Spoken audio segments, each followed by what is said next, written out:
बिहार में चुनाव के पहले जेडीयू छोड़ने वाले या जेडीयू से बर्खास्त किए गए निकाले गए पूर्व मंत्री श्याम रजक के आरजेडी पहुंचने के साथ जो दलित पॉलिटिक्स है वो गर्म हो गई है।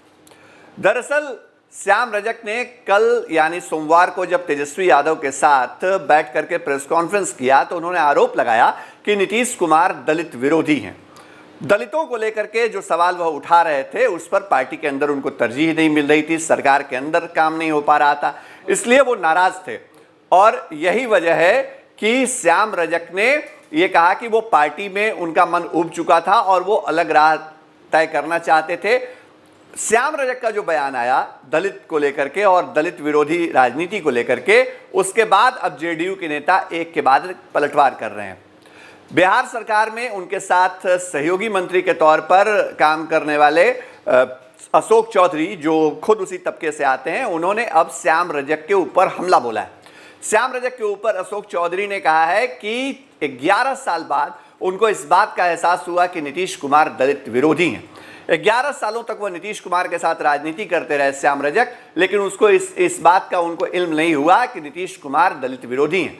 जबकि हकीकत ये है कि 40 करोड़ रुपए का जो दलित और बाकी जो कल्याण विभाग है दलितों के लेकर के, उसके लिए जो बजट कभी 40 करोड़ होता था उसको नीतीश कुमार ने 1000 करोड़ से ऊपर का बजट उस विभाग के लिए किया। फिर भी श्याम रजक यह कह रहे हैं कि नीतीश कुमार दलित विरोधी हैं।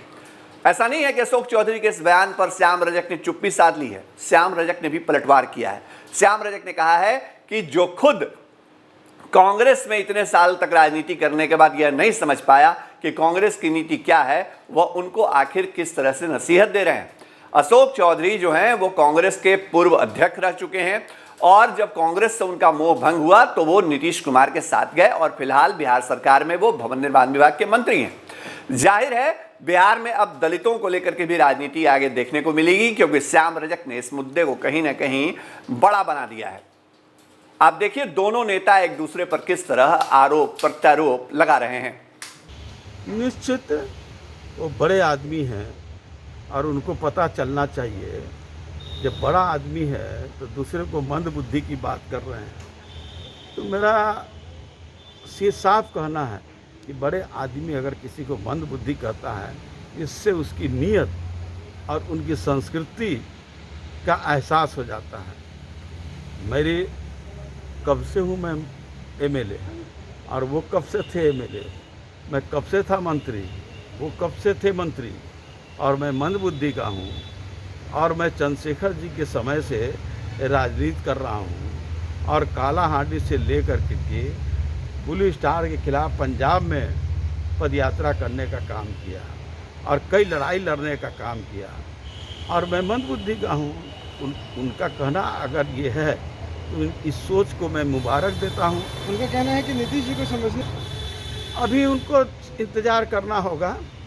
उनको कांग्रेस को समझने में जितना साल लगा है उससे कम ही समय में वो जनता दल यू को भी समझ जाएंगे। जनता दल यू जब अपने संविधान की रक्षा नहीं कर सकता, वो देश के संविधान की रक्षा कैसे कर सकता है। उनका कहना है कि नीतीश कुमार ही असली दलित प्रेमी नेता हैं और जो उन्होंने दलितों के लिए किया है एक मिसाल है नीतीश कुमार। मैं किसी को सर्टिफिकेट देने वाला नहीं हूँ, ये प्रमाण तो बिहार की जनता देगी। लोकतंत्र में जनता ही मालिक होती है। ये वही व्यक्ति कह सकता है जो घमंडी हो, जो पाखंडी हो। जनता ही मालिक होती है। और मैं आप लोग से कहना चाहता हूँ, जाइए उन टोलों में, जाइए उन झोपड़ियों में, क्या स्थितियाँ बदली हैं? अगर स्थितियाँ बदली हैं तो बहुत अच्छा है। स्थितियाँ और बिगड़ी है। आज सड़क बना देना और बिजली लगा देना, यही है विकास का मापदंड क्या? आज जो युवा नौजवान है, चाहे वो किसी वर्ग का हो, वो अपने आप को कुंठित महसूस कर रहा है, लाचार बेहाल बदहाल है। आज हमारे पास आए थे विकलांग लोग और उनको 4 साल से छात्रवृत्ति नहीं मिल रहा है। ये पटना, आपको मैं कहता हूँ पटना कॉलेज में जाइए जहाँ विकलांग लोग छात्रावास में रहते हैं, उनके पास जब छात्रवृत्ति नहीं मिल रहा है, अब किसकी वकालत कर रहे हैं? एक बात सबसे बड़ा है बात कि किसी व्यक्ति को किसी क्लास में रहता है तो साल भर के अंदर वो समझ जाता है कि हमको हमारे टीचर क्या पढ़ा रहे हैं।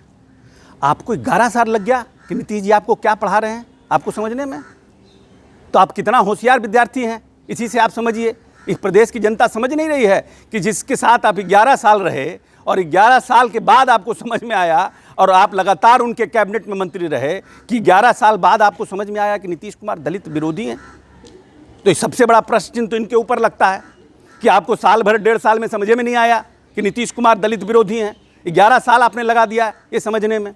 तो आपके ही जो कार्य प्रणाली है और जो कार्यशैली है इस पर प्रश्न चिन्ह लगता है, सबसे पहला बात। दूसरा बात कि जिस व्यक्ति को यह प्रदेश में मिला उस समय अनुसूचित जाति जनजाति का 40 करोड़ का बजट था, आज 1600 करोड़ से ऊपर का बजट है 2021 का दलितों के लिए। इस प्रदेश में कौन सा ऐसा प्रदेश है जो संसाधन संपन्न प्रदेश है जहां पर कि यूपीएससी और बीपीएससी की तैयारी के लिए जो है विद्यार्थियों को आर्थिक सहायता दी जाती है? कहाँ इस प्रदेश में दलित उद्यमी को लोन दिया जाता है कि आप हमारे प्रदेश के जो दलित हैं, पढ़े लिखे हैं, ग्रेजुएट हैं, उनके लिए हम लोन की व्यवस्था करें? कहाँ पर बेरोजगार जो लोग हैं उनके लिए, दलितों के लिए परिवहन योजना शुरू की गई? कितने लोगों को, लगभग 6,500 इस प्रदेश के नौजवान दलित साथी हैं SC ST के जो उन्होंने परिवहन योजना का फ़ायदा उठाया। लगभग हजारों लोगों ने BPSC और UPSC का फ़ायदा उठाया।